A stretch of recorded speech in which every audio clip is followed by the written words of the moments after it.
मुख्यमंत्री भजनलाल शर्मा, केंद्रीय जल शक्ति मंत्री गजेंद्र सिंह शेखावत पहले से ही मौजूद है भवन में और बैठकों के दौरान दोनों राज्यों के बीच में एमओयू होना है। ईआरसीपी को लेकर ये एमओयू होगा क्योंकि देखिए अब भाजपाइयों के अंदर एक खुशी और उत्साह देखने को मिल रहा है क्योंकि ईआरसीपी एक बड़ा मुद्दा हमेशा से रहा है और ऐसे में इसी मुद्दे को लेकर के जो लगातार बैठकों का दौर जारी है, एक बड़ा अपडेट आपको दे रहे हैं। श्रम शक्ति भवन पहुंचे हैं मुख्यमंत्री भजनलाल शर्मा और बड़ी बात यह है कि केंद्रीय जल शक्ति मंत्री गजेंद्र सिंह शेखावत पहले से मौजूद है भवन में। बैठक के दौरान दोनों राज्यों के बीच में एमओयू होगा। ईआरसीपी को लेकर ये एमओयू हो रहा है। अब देखिए मुलाकात की तस्वीरें भी आपको दिखा देते हैं कि किस तरह से जब दो राज्यों के मुख्यमंत्री की मौजूदगी रही दिल्ली के अंदर और एक बड़ा मुद्दा ईआरसीपी जो कि सॉल्व होता हुआ अब नजर आ रहा है। मेरे साथ सहयोगी विनोद लगातार दिल्ली से बने हुए हैं। विनोद, लगातार राजनीति, लगातार बयानों का दौर और अब वो चढ़ा गया है जब ये ईआरसीपी का मुद्दा अब सुलझ जाएगा। भाजपाइयों के अंदर एक उत्साह देखने को मिल रहा है, एक उल्लास अलग देखने को मिल रहा है। एमओयू का अब जो है साइन होना है।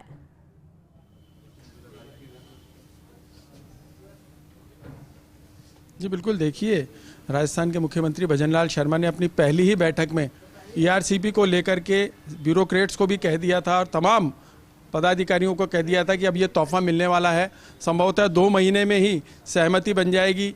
देखिए पिछले महीने की 27 तारीख को सहमति बनी और यह कहा गया था कि जनवरी के अंतिम सप्ताह तक एमओयू हो जाएगा और अंतिम सप्ताह ही चल रहा है। इस समय हम श्रम शक्ति भवन में हैं जहां सीएम भजनलाल शर्मा पहुंच चुके हैं। केंद्रीय जल शक्ति मंत्री गजेंद्र सिंह शेखावत यहाँ मौजूद हैं, उनकी अध्यक्षता में ही एमओयू पर हस्ताक्षर होंगे। अब केवल मध्य प्रदेश के सीएम का इंतजार किया जा रहा है। जैसे ही वो यहाँ पहुँचेंगे एमओयू पे हस्ताक्षर होंगे। मात्र आधा घंटे का कार्यक्रम बताया जा रहा है। इसमें बड़ी बात यह है कि केंद्र ने भी 3 शर्तें रखी हैं। वो क्या शर्तें होंगी ये तो एमओयू के बाद खुलासा होगा, लेकिन सबसे बड़ी बात राजस्थान के लिए ये है कि ईआरसीपी जो 13 जिलों के लिए संजीवनी है उस पर एमओयू होने वाला है। उसके बाद धरातल पर काम शुरू हो पाएगा और राजस्थान को जो बरसों से विनोद लगातार आपसे जानकारी लेते रहेंगे, पर उससे पहले दर्शकों को एक खास तस्वीरें दिखा देते हैं कि किस तरह से गृह मंत्री अमित शाह से खास मुलाकात हुई है मुख्यमंत्री भजनलाल शर्मा की। और देखिए मुलाकात भी अपने आप में काफी ज्यादा महत्वपूर्ण देखने को मिल रही है। लगातार फर्स्ट इंडिया तस्वीर आपको दिखा रहा है, एक्सक्लूसिव तस्वीरें आपके सामने, क्योंकि ईआरसीपी का एक बड़ा मुद्दा उसको लेकर अब सिर्फ एमओयू साइन करना बचा है। दोनों राज्यों के मुख्यमंत्री आज मिले थे और इसी बीच ये देखिए ये तस्वीर भी सामने आ रही है जहां गृह मंत्री अमित शाह और मुख्यमंत्री भजनलाल शर्मा के बीच मुलाकात हुई है। और इसी बीच आपको डॉक्टर मोहन यादव भी तस्वीरों में नजर आ रहे होंगे। उन्होंने भी मुलाकात की है गृह मंत्री अमित शाह से और अब सिर्फ इंतजार है वो है एमओयू साइन का। मेरे साथ सहयोगी विनोद लगातार दिल्ली से लाइव जुड़े हुए हैं। अब विनोद ये तस्वीर हम दिखा रहे हैं फर्स्ट इंडिया के दर्शकों को, किस तरह से देखते हैं इस मुलाकात को। एक तरफ ईआरसीपी का एक बड़ा मुद्दा सॉल्व और दूसरी तरफ ही मुलाकात।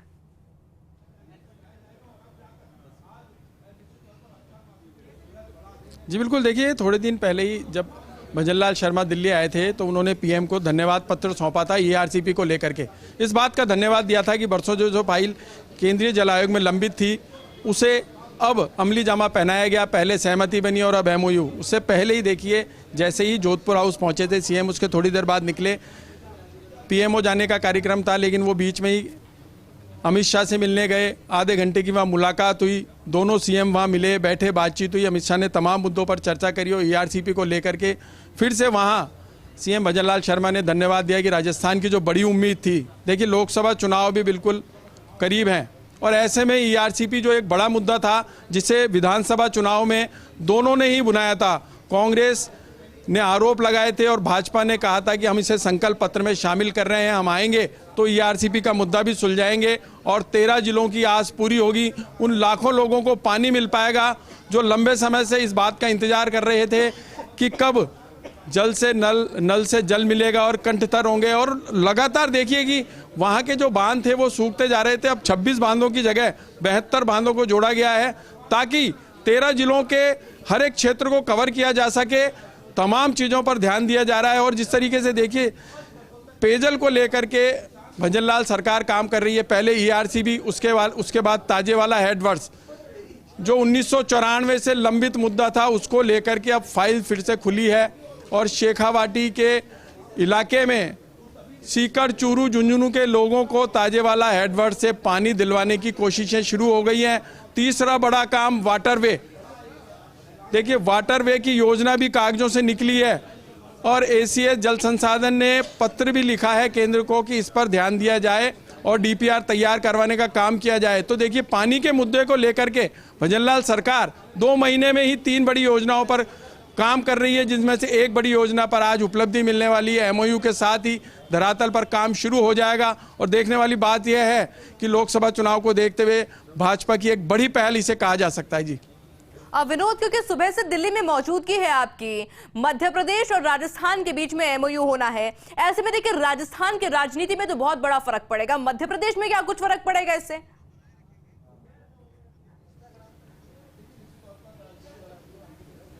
जी बिल्कुल, देखिए जिस तरीके से मध्य प्रदेश ने कहा कि जितना पानी राजस्थान को दिया जाएगा कमोवेश उतना पानी हमें मिलना चाहिए। 2.80 लाख हेक्टेयर में सिंचाई के लिए पानी मध्य प्रदेश को भी मिलेगा। मध्य प्रदेश के 11 जिलों को जोड़ा गया है, उन 11 जिलों के लिए भी पेयजल की व्यवस्था की जाएगी।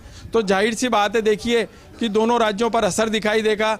भाजपा सरकार की दोनों राज्यों में भाजपा सरकार, और बड़ी पहल ये रहेगी जिस तरीके से राजस्थान के लोगों को लंबे समय से इंतजार था, वैसा ही देखिए पूरा मामला मध्य प्रदेश में भी है। और बिल्कुल विनोद, लगातार जानकारी आपसे लेते रहेंगे। मेरे साथ में दिल्ली न्यूज एडिटर अदिति नागर भी जुड़ चुकी है। अदिति, इंतजार किया जा रहा था, एमओयू होना भी बाकी है, सुबह से जो बैठकों का दौर था, दोनों राज्यों की राजनीति में कितना फर्क पड़ेगा? देखिए, बहुत बड़ा सुधार है और आपको याद होगा चुनाव में बहुत बड़ा मुद्दा भी था और बहुत बड़ा वादा भी था। और अब क्योंकि डबल इंजन की सरकार है और ईआरसीपी का मुद्दा चुनाव के सबसे प्रमुख मुद्दों में से एक था, और आप देखें कि ईआरसीपी के लिए सबसे बड़ी बाधा दूर हो रही है। मध्य प्रदेश और राजस्थान में समझौता और पानी के बंटवारे पर एमओयू इंतजार किया जा रहा है मध्य प्रदेश के मुख्यमंत्री का। और आपको बता दें कि मोहन यादव से पहले भी इसको लेकर बातचीत हो चुकी है, बयानबाजी हो चुकी है, जिसमें उन्होंने कहा था कि विवाद पर ध्यान नहीं दिया। अब सबसे बड़ा मुद्दा है कि पूर्वी राजस्थान नहर परियोजना, जिसे ईआरसीपी कहा जाता है, जिसके चलते चुनाव में ज्वाइनिंग भी हुई है, वहां के इलाके में पानी के बाबा चुनाव लड़ा गया है, मुद्दा उठाया गया है, कांग्रेस ने वहां पर यात्रा की है। और इस बार हर बार राजस्थान में कहा जाता था कि मेवाड़ जीत लिया तो राजस्थान जीत लिया, लेकिन पिछले 2 बार से अगर पूर्वी राजस्थान जीत लिया तो राजस्थान जीत लिया, ये कहा जाता है। और इस बार भारतीय जनता पार्टी का फोकस भी वहां था। अब देखिए, ईआरसीपी प्रोजेक्ट में पानी के बंटवारे को लेकर राजस्थान और मध्य प्रदेश के बीच समाधान हो गया है। और ऐसे में मध्य प्रदेश के मुख्यमंत्री मोहन यादव ने भजनलाल शर्मा के साथ देखिए मुलाकात वगैरह भी पहले हो चुकी है, तमाम चीजें हैं। और मध्य प्रदेश के मुख्यमंत्री मोहन यादव और भजनलाल शर्मा का एक साझा प्रेस कॉन्फ्रेंस करके ईआरसीपी पर काम आगे बढ़ाने की बात भी कह दी है। अब देखिए, अभी इंतजार हो रहा है, कुछ ही देर में एमओयू साइन होने वाला है। दोनों राज्यों में पानी के बंटवारे पर विवाद को सुलझाने में बातचीत पहले की गई और ये एक बहुत बड़ा मुद्दा है। गजेंद्र सिंह शेखावत और अशोक गहलोत कई बार इस पर मुखर रहे हैं। गजेंद्र सिंह शेखावत क्योंकि जल शक्ति मंत्री है, तो उनके ऊपर राजस्थान का यह बड़ा जिम्मेदारी थी। और ऐसे में दोनों मुख्यमंत्री के साथ वो अब पहले दोपहर में राजस्थान में जयपुर में मुलाकात हुई और अब दिल्ली पहुंच गए हैं। और यही माना जा रहा है कि अब एमओयू कुछ ही क्षणों में साइन होने वाला है। ये बड़ी राजस्थान और मध्य प्रदेश के जो वासी हैं उनके लिए ये बड़ी सौगात है। और आपको बता दें कि जब दोपहर में पत्रकारों को संबोधित किया था तो मध्य प्रदेश के मुख्यमंत्री मोहन यादव ने कहा था कि पहले जो विवाद था उस पर ध्यान नहीं दिया। अटल बिहारी वाजपेयी का नदी जोड़ों का सपना था और हम कोई समझौता तक नहीं पहुंचे, इसलिए मैं यहाँ पर आया हूँ, जब वो दोपहर में जयपुर में थे। और उन्होंने ये भी कहा कि मैं उम्मीद करता हूँ कि एमओयू पूरा हो जाएगा। और देखिए, अब उस क्षण आ चुका है जब कुछ ही देर में एमओयू पर सिग्नेचर हो जाएगा राजस्थान और मध्य प्रदेश के बीच। और शायद भारतीय जनता पार्टी इसी के लिए कहती है कि जब डबल इंजन की सरकार हो, केंद्र में भाजपा की सरकार है, राजस्थान में और मध्य प्रदेश में भाजपा की सरकार है, जो बड़ा लंबित मसला था जिसके चलते राजस्थान के 13 जिले प्रभावित थे और अब उसका मसला सुलझता नजर आ रहा है। पहले दोनों ने आपसी बातचीत कर ली और अब एमओयू साइन कुछ ही देर में होगा। अब देखिए, इस प्रोजेक्ट के बड़े पैमाने पर पर्यटन भी संभावना उसकी बनेगी। आपको ये भी बता दें कि मुख्यमंत्री भजनलाल शर्मा ने क्या कुछ कहा। उन्होंने ये कहा कि कांग्रेस ने ईआरसीपी पर राजनीति के अलावा कुछ नहीं किया। मुख्यमंत्री भजनलाल शर्मा ने ये भी कहा कि नदी जोड़ों का अटल बिहारी वाजपेयी का सपना था, जिसे अब धरातल पर उतारा जाएगा। मध्य सरकार थी, उसने इस पर राजनीति की। राजस्थान में भी कांग्रेस की सरकार थी, ईआरसीपी पर राजनीति के अलावा कुछ नहीं हुआ। ईआरसीपी के 13 जिलों को पानी नहीं मिलेगा और कुछ प्रमुख बातें ये भी कही कि आज इसका समाधान निकल जाएगा। अब देखिए, विवाद क्या था, इसको समझ लेते हैं। ईआरसीपी के लिए बांध बनाने व पानी के बंटवारे को लेकर मध्य प्रदेश और राजस्थान के बीच काफी लंबा विवाद चल रहा था। राजस्थान सरकार का तर्क था कि 2005 में हुए समझौते के अनुसार ही बांध बना रहे हैं। यदि परियोजना में आने वाले बांध और बैराज का जो डूब क्षेत्र दूसरे राज्य की सीमा में नहीं आता हो तो ऐसे मामले में राज्य की सहमति जरूरी नहीं है। मध्य प्रदेश सरकार ने ईआरसीपी के लिए एनओसी दी थी। अब आपको ये भी बता, एनओसी नहीं दे पाए थे, नहीं दी थी उन्होंने, और ऐसे में राजस्थान सरकार ने खुद के खर्च पर ईआरसीपी को पूरा करने का फैसला किया। बांध बनाने लगे तो मध्य प्रदेश सरकार ने सुप्रीम कोर्ट में चुनौती दे दी थी। अब आपको अगर एनओसी का जो कारण है जिसकी वजह से अटक गई थी ईआरसीपी परियोजना, उस पर थोड़ा आपको जो है फोकस अभी यहाँ पर हम करते हैं। देखिए, सबसे पहले राजस्थान सरकार चाहती है कि ईआरसीपी राष्ट्रीय परियोजना घोषित हो और लागत का 90% खर्च केंद्र उठाए, ये चाहती थी। दूसरा, क्योंकि पूरा खर्च राज्य वहन नहीं कर पाएगा, विवाद आप पे चर्चा कर रहे हैं। दूसरा, केंद्र का तर्क है जिन नदियों के पानी से इस प्रोजेक्ट के जरिए काम करना है वह मध्य प्रदेश से आती हैं तो राजस्थान पहले एनओसी लेगा। इसके अलावा पिछली कांग्रेस सरकार के समय मध्य प्रदेश की सरकार ने राजस्थान को एनओसी देने से मना कर दिया था। राजस्थान को मध्य प्रदेश सरकार का कहना था कि 75% जल भराव हिस्सेदारी के हिसाब से राजस्थान डीपीआर बना कर देगा। और अब इसमें राजनीति का भी हिस्सा बताएंगे। देखिए, सबसे पहले तो 50% जो हिस्सेदारी से राजस्थान को 3300 MQM और 75% हिस्सेदारी से 1700 MQM पानी मिलेगा। ये तमाम मुद्दे जो हैं ये बहुत महत्वपूर्ण यहाँ पर नजर आ रहे हैं, क्योंकि देखिए, राजस्थान सरकार को जल भराव में 50% हिस्सेदारी चाहिए क्योंकि उससे पानी ज्यादा मिलेगा। अब सरकार बनने के बाद सुलह की कोशिश शुरू हुई और कैसे क्या कुछ हुआ उसमें आपको बता देंगे। राजस्थान में बीजेपी सरकार बनने के बाद से राजस्थान की लाइफलाइन ईआरसीपी परियोजना को लेकर कवायद तेज हो गई और ये 2024 से पहले भी एक बड़ा मास्टर स्ट्रोक होगा कि ईआरसीपी का जो वादा किया था 2023 में वो पूरा हो गया है। ईआरसीपी परियोजना को लेकर जो कवायद शुरू हुई उसमें पिछले महीने ही ईआरसीपी को लेकर दिल्ली में जल शक्ति मंत्रालय में अहम मीटिंग हुई।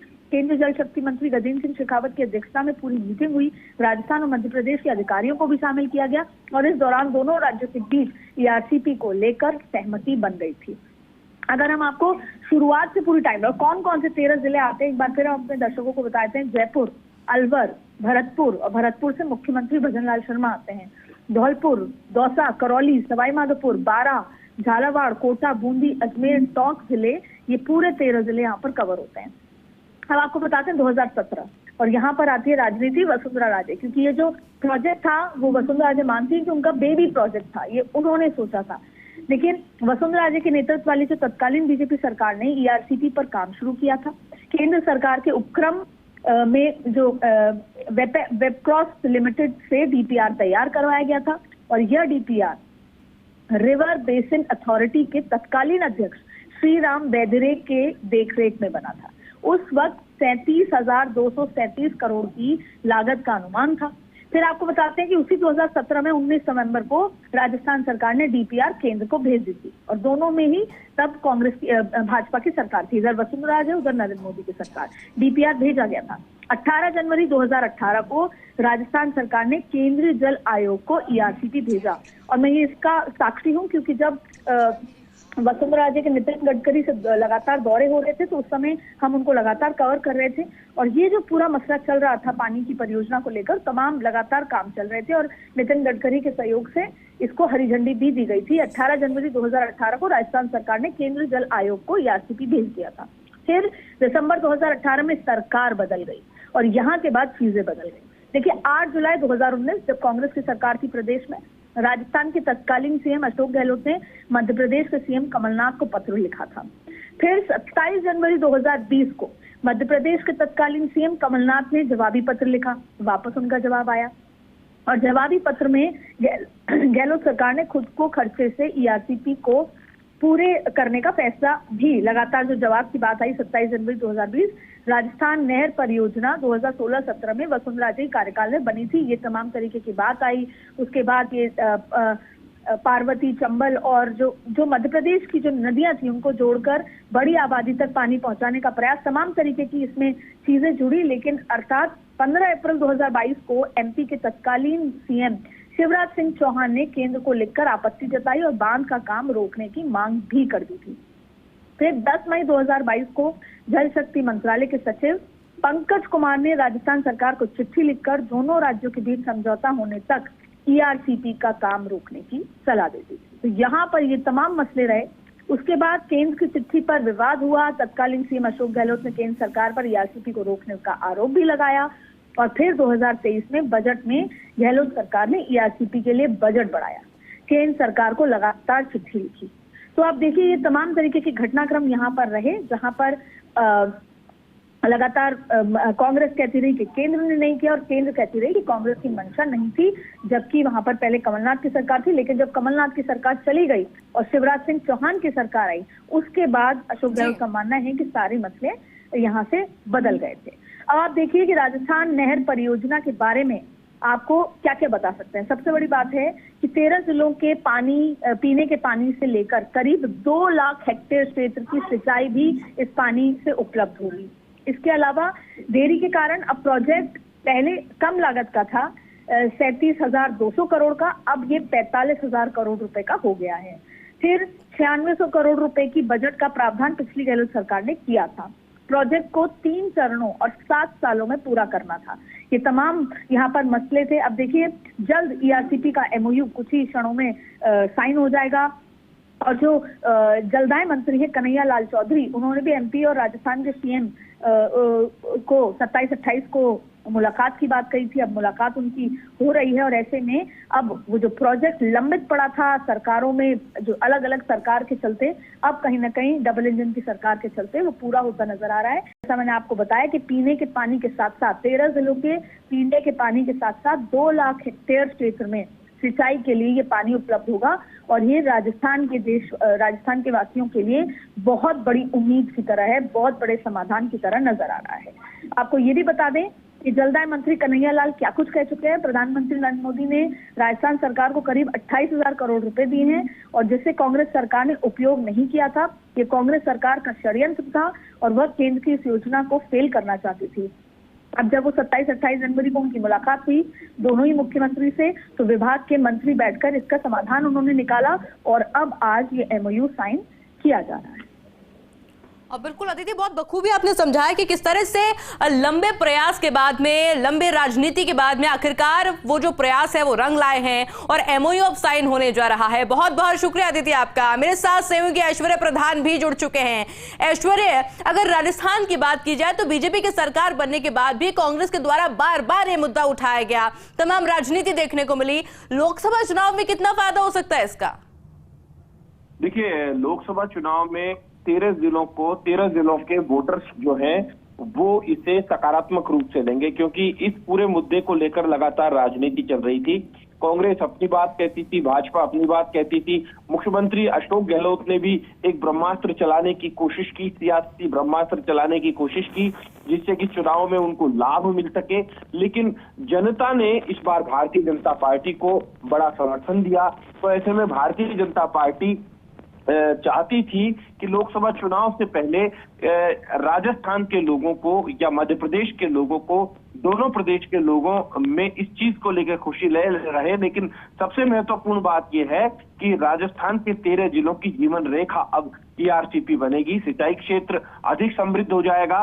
और एक और इम्पोर्टेंट बात है कि ये जो पूरा है इसमें झालावाड़ है, बारा है, कोटा, बूंदी, सवाई माधोपुर, करौली, धौलपुर, भरतपुर, दौसा, अलवर, जयपुर, अजमेर, टोंक, इन जिलों को पानी की समस्या से निजात मिलेगी। कई जिले तो ऐसे हैं जिनकी स्थिति बहुत खराब है। अगर हम दौसा की बात करें तो दौसा में बहुत बुरी स्थिति है पानी की, वहां पेयजल भी मिल जाए तो बहुत बड़ी बात होती है। अलवर में भी अभी समस्या आने लगी है, जयपुर में भी काफी समस्या है, अजमेर और खासतौर पर टोंक को भी राहत मिल पाएगी। वहीं ये मोहन यादव ने भी साफ कहा था कि परियोजना शिवपुरी, ग्वालियर, भिंड, मुरैना, इंदौर, देवास समेत कई जो जिले हैं उनको पेयजल के साथ औद्योगिक जरूरतों को भी पूरा कर देगी। तो ऐसे में 7 बांध बनेंगे, 7 बांधों का फायदा भी मिलेगा और निवेश, पर्यटन और शैक्षणिक संस्थाओं को बढ़ावा और लाभ भी मिलेगा। और भारतीय जनता पार्टी में इसको लेकर जश्न मनाया जा रहा है। अभी थोड़ी देर में जश्न शुरू हो जाएगा, आतिशबाजी और ये सब तस्वीरें जो है वो सभी के सामने है। भारतीय जनता पार्टी के कार्यकर्ता जुटना शुरू हो गए हैं। कन्हैया लाल चौधरी कैबिनेट मिनिस्टर, तो दूसरी तरफ सुरेश रावत जो पीएचडी और जल संसाधन महकमे के मंत्री हैं, दोनों के दोनों मंत्री जश्न मना रहे हैं। और इनके अलावा डॉक्टर किरोड़ी लाल मीणा, जिन्होंने इस मुद्दे को लेकर, किरोड़ी लाल मीणा ने भी कांग्रेस को लगातार जवाब दिए, राजेंद्र राठौड़ ने लगातार कांग्रेस को जवाब दिए। तो राजेंद्र राठौड़, किरोड़ी लाल मीणा और तीसरी तरफ सतीश पूनिया, रामलाल शर्मा, ये भी प्रमुख नेता हैं। किरोड़ी लाल मीणा सरकार में मंत्री हैं, तो वहीं राजेंद्र राठौड़, सतीश पूनिया और रामलाल शर्मा, ये तीनों भी लगातार अपने बयानों से कांग्रेस को जवाब देते रहे। तो इन तीनों लीडर्स को भी खुशी है, ये भी अपनी तरफ से अपना वक्तव्य जारी करेंगे। तो ये तो गजेंद्र सिंह शेखावत इसमें धुरी थे। गजेंद्र सिंह शेखावत इस पूरे मुद्दे को लेकर अशोक गहलोत को नियमित तौर पर जवाब देते थे। अशोक गहलोत और गजेंद्र सिंह शेखावत दोनों के बीच में इसे लेकर वार लगातार चलती रहती थी, और ये जो वार चलती थी इसका अब निराकरण हो गया है। और एक और बात है कि अमित शाह और भजनलाल शर्मा की मुलाकात भी है। तो आप तय मानकर चलिए कि भजनलाल शर्मा को कुछ क्योंकि राजनीति में इन्हें सबसे ज्यादा शार्प लीडर माना जाता है, कई राजनीतिक जानकर इन्हें सोशल मीडिया पर राजनीति का चाणक्य भी बोलते हैं, आधुनिक चाणक्य भी बोलते हैं अमित शाह को। तो ऐसे में अमित शाह से भी उनकी मुलाकात हुई है भजनलाल शर्मा की। तो भजनलाल शर्मा और अमित शाह की मुलाकात के बाद भी हो सकता है कि आगामी कुछ और भी ऐसे, ये तो सबसे बड़ा मुद्दा था ही, उसके अलावा और भी अन्य मुद्दे हैं जिनको लेकर आगामी दिनों में कोई फैसला राजस्थान सरकार करे। लेकिन ये आज की इस वक्त की सबसे बड़ी खबर है, और तय मानकर चलिए अब इंतजार इसी बात को लेकर रहेगा कि तकनीकी रूप से कांग्रेस इसमें क्या खामी देखेगी, या कांग्रेस इसे स्वीकार करेगी, कांग्रेस इसे लेकर कोई और बयान देगी, या फिर कांग्रेस अब कोई दूसरा मुद्दा तलाशेगी, या भारतीय जनता पार्टी कांग्रेस को गच्चे में देने की कोशिश करेगी, या भारतीय जनता पार्टी इसे लेकर अपनी पीठ थपथपाएगी। लेकिन लोकसभा चुनाव का जब परिणाम आएगा तब स्थिति पूरी तरीके से साफ होगी कि इन 13 जिलों की जनता ने भारतीय जनता पार्टी को ईआरसीपी के मुद्दे के बाद कितना प्रतिशत वोट दिया है। भारतीय जनता पार्टी इस बात को लेकर आश्वस्त है। और बिल्कुल ऐश्वर्य, कांग्रेस खामी देखे या नुकसान देखे, देखिए बयानबाजी अब जरूर देखने को मिलेगी, क्योंकि जिस तरह से कांग्रेस ने बार बार जो सवाल उठाया था वो जवाब अब दिया जाएगा भारतीय जनता पार्टी के द्वारा। और ऐश्वर्य, जिस तरह से प्रदेशवासियों में उत्साह है वही उत्साह बीजेपी कार्यालय पे भी देखने को मिल रहा है। मेरे साथ मेरे सहयोगी दीपिका लगातार बनी हुई है वहां से, क्योंकि भाजपा नेता भी खुशी मनाते नजर आ रहे हैं। दीपिका, किस तरह की तस्वीरें देखी जा सकती है अभी वहां पर?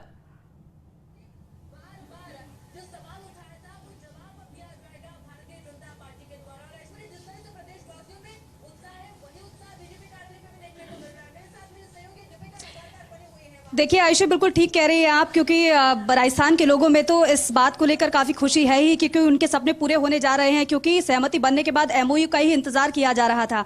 बीजेपी मुख्यालय पर इस वक्त मैं मौजूद हूं, और यहाँ की तस्वीर अगर मैं आपको दिखाऊं तो देखिए चारों तरफ खुशी ही नजर आ रही है। पीएचडी मंत्री कन्हैया लाल चौधरी हमारे साथ मौजूद है, उनसे चलिए बातचीत करते हैं, क्योंकि एमओयू का सर इंतजार किया जा रहा है सबसे पहले, क्योंकि लंबा समय हो गया इस परियोजना को पूरा होने में।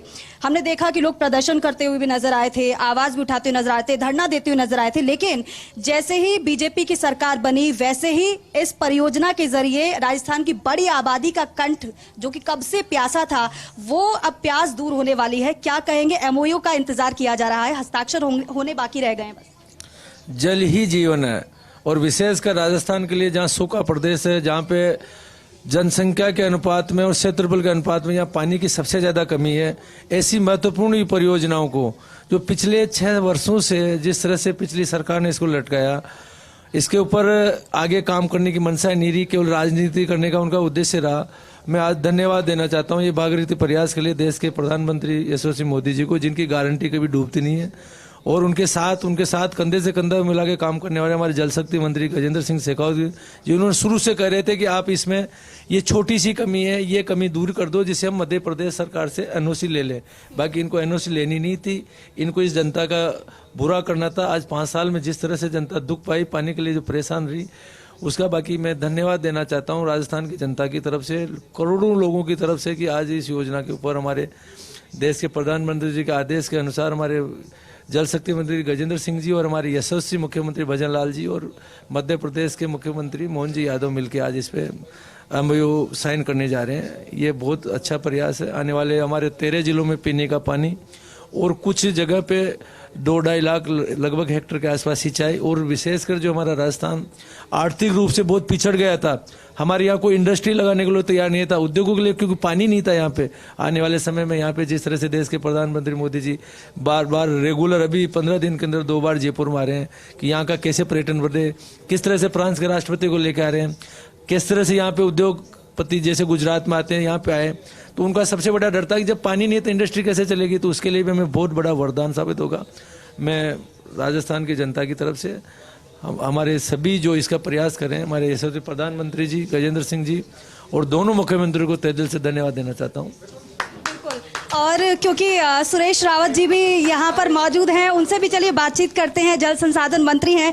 सर, सबसे पहले तो बहुत बहुत बधाई, शुभकामनाएं, क्योंकि आपको अहम जिम्मेदारी गई, ये मंत्रालय दिया गया और शुरुआत एक शुभ समाचार के साथ हो रही है। बस इंतजार एमओयू का किया जा रहा है, क्या कहेंगे आज?